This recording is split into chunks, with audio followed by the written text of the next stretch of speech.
इस वक्त मौजूद हैं कथावाचक नानक चंद शर्मा। आपसे जानना चाह रहा हूँ, रामलीला मंच के ठीक पीछे काफ़ी जो जगह पड़ी है उसको लेकर आपने शिकायत करी है, तो उन शिकायतों में क्या हुआ अब तक? देखिए, सबसे पहले मैं ITV चैनल माध्यम से आपको धन्यवाद देना चाहूँगा, और जो लोग वहाँ पर निर्माण कराना चाहते हैं उन लोगों ने हमारे ऊपर काफ़ी आरोप भी लगाए। वैसे मुझे ये शिकायत नहीं करनी चाहिए, ये शिकायत का आराम ग्राम प्रधान को करनी चाहिए, लेखपाल को करनी चाहिए, रामलीला सोसाइटी को करनी चाहिए, ये उनकी जिम्मेदारी थी। लेकिन मैंने अगर शिकायत कर ही दी है तो शिकायत में मेरा मूल आशय ये था कि आप ही तो ये कह रहे थे ये रामलीला सोसाइटी मेला का प्रांगण का क्षेत्र है, जहाँ कहीं भी मेला लगता है, कहीं भी आमोद प्रमोद है, उसको हितों में रखते हुए ये निर्माण बिल्कुल अवैध है। और रही पट्टे वाली बात, इनका ये कहना है कि हमारा पट्टा ये नहीं वो पट्टा है, ये सब जांच का विषय है। आप जो आरोप लगा रहे थे नरेंद्र पांडे जी और जगदीश पांडे जी के नाम बता रहे थे कि पट्टा है, और इस जो आप रामलीला मंच के पीछे ज़मीन है इसे बता रहे थे आप ये पट्टे की ज़मीन है, और इसे आपने निरस्त कराने की मांग करी। जब इस मामले मैंने कामेश जी से बात करी तो उनका ये कहना है ये पट्टे की ज़मीन नहीं है, पट्टा कहीं और हुआ था, ये उनकी पुश्तैनी ज़मीन है, और आप आरोप लगा रहे हैं आपका मेन उद्देश्य है रुपया लेना और शांत हो जाना।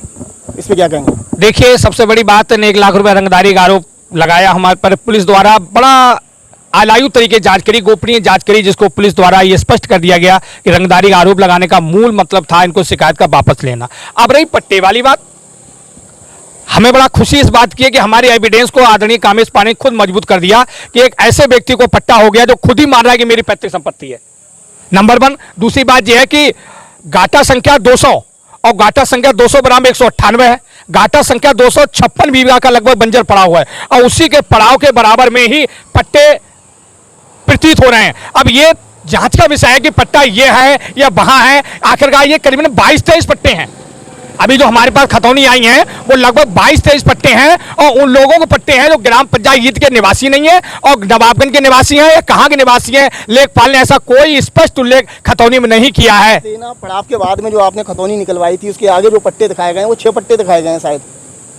तो मैं ये जानना चाह रहा हूँ, ऐसे कामेश जी के खिलाफ आप शिकायतें कर रहे हैं लगातार, मामला ये भी चर्चाओं में है कि पहले भी आपका उनसे विवाद हो चुका, तो ये कहीं ऐसा तो आपके मन में नहीं है कि उनसे बदले लेने के लिए उनके लिए परेशान करना, क्योंकि और भी पट्टे धारक हैं, आप उनके खिलाफ क्यों नहीं जाते हैं फिर? देखिए, आदरणीय कामेश पांडे जी हमारे परम मित्र रहे हैं, उन्होंने हमारा बहुत साथ दिया, हमने उन्हें साथ दिया, उनको हमने राजनीति में संचालन करना सिखाया और आज वो बहुत बड़े नेता बन गए। उनने भले चाहे हमसे आप शब्दों का बार किया हो, आदरणीय कमल शर्मा ने हमको आप शब्दों को बार किया हो, कामेश पांडे के खिलाफ तो हमारी कोई शिकायत ही नहीं है। हमारा उद्देश्य जितने पट्टे वहां पर हुए हैं, चाहे वो आदरणीय पांडे जी के हों या अन्य किसी को, हम सारे पट्टों को ग्राम पंचायत ईद जागीर के हित में लड़ाई लड़ रहे हैं। कामेश पांडे के खिलाफ कोई शिकायत नहीं, लेकिन जब उनका पट्टा उनके नाम से निकल के आया है वो आप व्यक्तिगत ले जाते हो, वो उनका अपना नैतिक मूल्य कहता हो।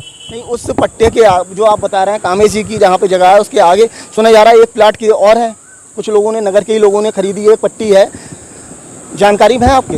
हाँ, देखिए, सबसे बड़ी बात है जब एक बार कोई आदमी कहीं गलत निर्माण कराने में सफल हो जाता है तो हर आदमी तैयार हो जाता है, हम भी सफल हो जाएंगे। 195 का निर्माण बिना एनओसी हुआ, अब 196 का निर्माण बिना एनओसी कराना चाहते हैं, जबकि आईएनएच ने इस बात को स्पष्ट कह दिया है कि हमारी रोड के किनारे बिना हमारी परमिशन के, बिना हमारी एनओसी के कोई निर्माण नहीं हो सकता है। लेकिन राजनीतिक दबाव में आईएनएच को कमजोर करने का प्रयास किया है। गाटा संख्या जो आप बता रहे हैं 195, जिसमें आपकी शिकायतों के बाद भी निर्माण लगातार होता रहा, पूरा कंप्लीट निर्माण हो चुका, आपकी शिकायतें बेअसर रहीं? क्या दम नहीं था उसमें कुछ? नहीं, हमारी शिकायत कोई बेअसर नहीं है, और शिकायत हमारी आगे तक काम करेगी। देखिए, ध्यान रखिए, अगर किसी को जिला स्तर में इंसाफ नहीं मिलता है उसके लिए हाईकोर्ट बनाए, और हाईकोर्ट इंसाफ नहीं मिलता उसके लिए सुप्रीम कोर्ट बनाए। हम पर आत्मबल है, हमारे पर आत्मविश्वास है, हम 100% जीतेंगे, क्योंकि हमारा कहना किसी की व्यक्तिगत जमीन के खिलाफ नहीं है। हमारा कहना यह है कि ईद जागीर में जितनी भी ग्राम समाज है, जितनी लोकहित की संपत्तियां हैं, जितनी भी लोकहित की संपत्तियां हैं वो ग्राम प्रधान को सुपर्द की जाए। हमारी ये लड़ाई है, किसी व्यक्तिगत संपत्ति के खिलाफ हमारी लड़ाई नहीं है। नहीं, नेशनल हाईवे के बिल्कुल निकट वाली और उसके पीछे कामेश जी की है, तो उस पर आप आवाज क्यों नहीं उठा रहे हैं? हाँ, आवाज उठाई है, क्यों नहीं उठाई? आवाज तो हमारे अलावा उठाई कौन रहा है? अगर चलिए, बात समझ में नहीं आती है। अभी हमारे आदरणीय लेखपाल महोदय भी हमारा बयान सुनेंगे, एसडीएम साहब भी सुनेंगे, तहसीलदार साहब सुनेंगे। जब ये प्रावधान बना हुआ है कि धारा 24 में पैमाइश के बाद कोई भी निर्माण कराएं, आपने धारा 24 के बिना पैमाइश क्यों कर दी? अब धारा 24 का पैमाइश ना करने से नुकसान किसका हो रहा है? मैं आदरणीय लोकप्रिय विधायक डॉक्टर MP आर्य जी, ग्राम प्रधान ईद जागीर मौके पर आए और हम उनके साथ खड़े होंगे। जो मोहन राइस मिल से लेकर लालता प्रसाद कॉलेज होते हुए और पीपल तक जो निर्माण हुआ है उसमें सेना की संपत्ति पर रास्ता बताते हुए प्रॉपर्टी डीलरों ने भूखंडों को विक्रय कर दिया। जो आज वर्तमान में जितने बेचारे भूखंड क्रेतागण हैं उन पर कार्रवाई तलवार लटकी। उसका जिम्मेदार कौन है? इसके जिम्मेदार तहसील प्रशासन है जिसने बिना धारा 24 के पायमास कर दी। आखिरकार इसका नुकसान झेलेगा कौन? क्या कोई विधायक झेलेगा, कोई प्रधान झेलेगा?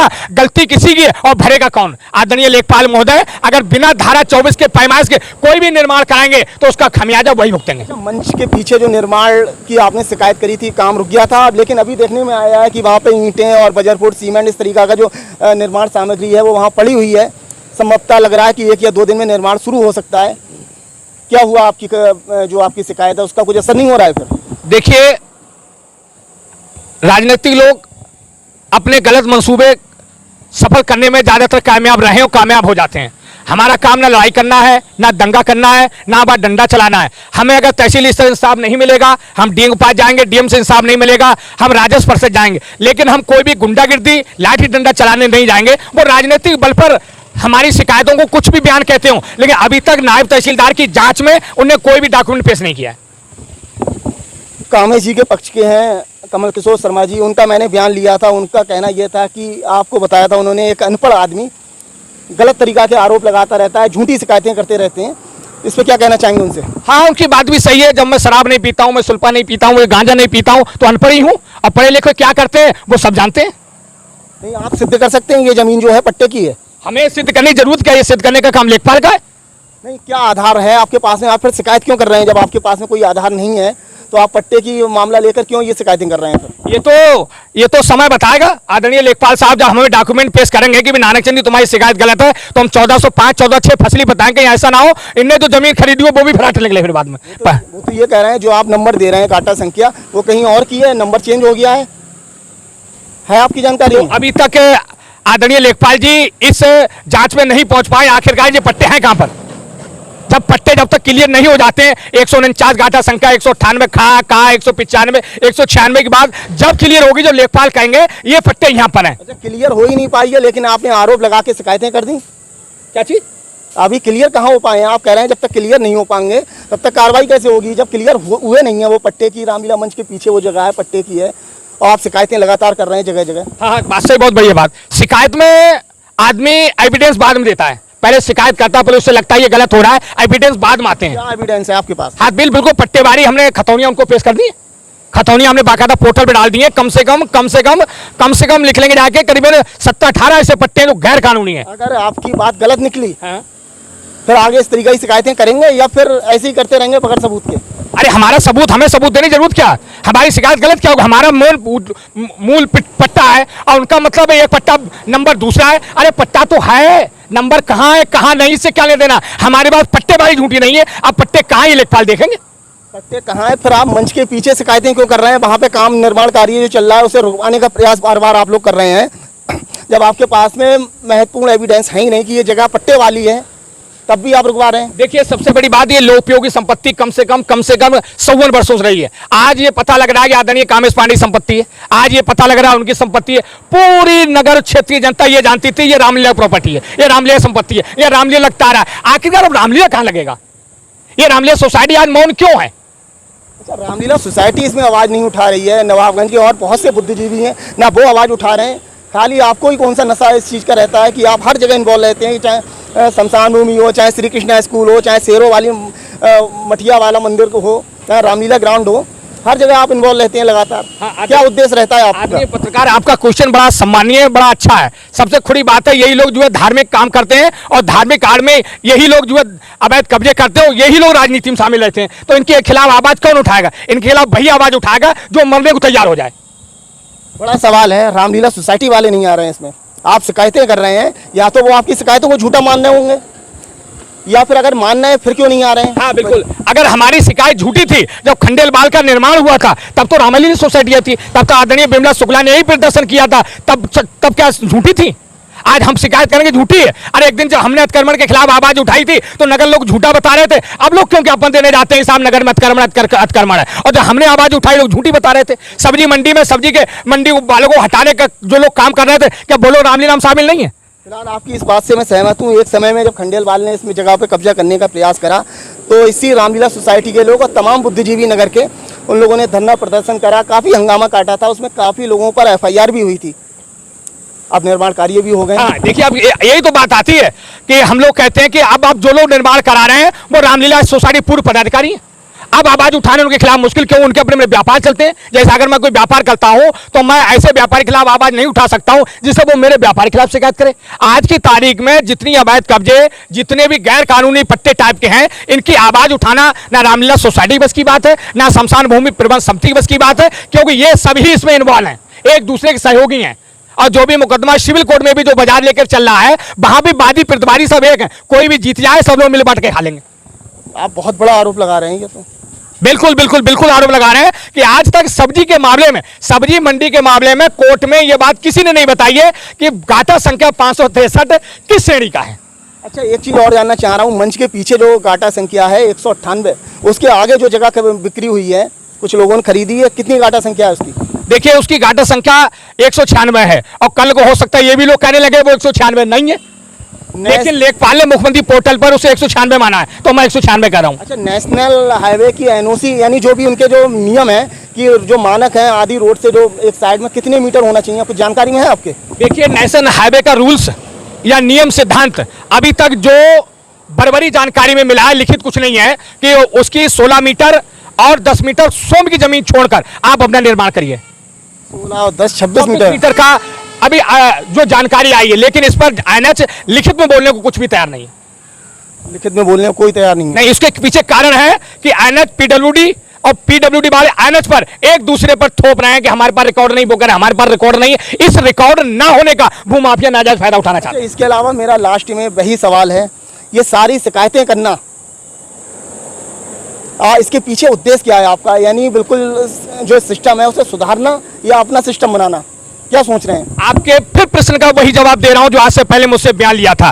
अगर क्वेश्चन पूछा जाए कि आखिरकार सरदार भगत सिंह को फांसी चढ़ने की क्या जरूरत थी, क्या उनका मतलब था, क्या जरूरी थी, क्या उनका ये मतलब था कि उनके परिजन या उनके परिवार लोग क्या मुख्यमंत्री या प्रधानमंत्री बने? केवल लेकिन शहीद भगत सिंह के ऊपर कोई आरोप नहीं लगे थे ना, आपके ऊपर लगातार आरोप लगाते रहते हैं। बिल्कुल, उस वक्त अंग्रेजों से लड़ाई हो रही थी, अब हिंदुस्तान की लड़ाई हिंदुस्तानियों से हो रही है, इसलिए हम पे आरोप लग रहे हैं। और हम पे जितने आरोप आज तक लगे सारे झूठे पाए गए, चाहे वो भगत सिंह के आप समकक्ष मानते हैं? ना, हम समकक्ष नहीं है, बल्कि हम वो हमारे प्रेरणास्रोत हैं, हम उनकी पूजा करते हैं। हम समकक्ष उनके कभी नहीं हो सकते, हम उनकी पूजा करते हैं, उनके समकक्ष कैसे हो जाएंगे हम? इस मामले में शहीद हुए जी, आप क्या सोच रहे हैं? हम वो जनता की सेवा करते करते यानी शहीद हो गए, और आपके साथ में भी सुना है कई बार घटनाएं हो चुकी हैं, आपके साथ में मारपीट जैसी घटनाएं हो चुकी हैं। आपको डर भय नहीं लगता है कि इतने बड़े मामले उठा रहा हूं, कहीं मेरे साथ में कोई घटना ना हो जाए? देखिए हमारे सामने तमंचा दिखाए, हमें बुलेट से जो है कुचलने का प्रयास किया गया, फिर भी बच गए, बुलेट अपने हाथ में मुड़ गई,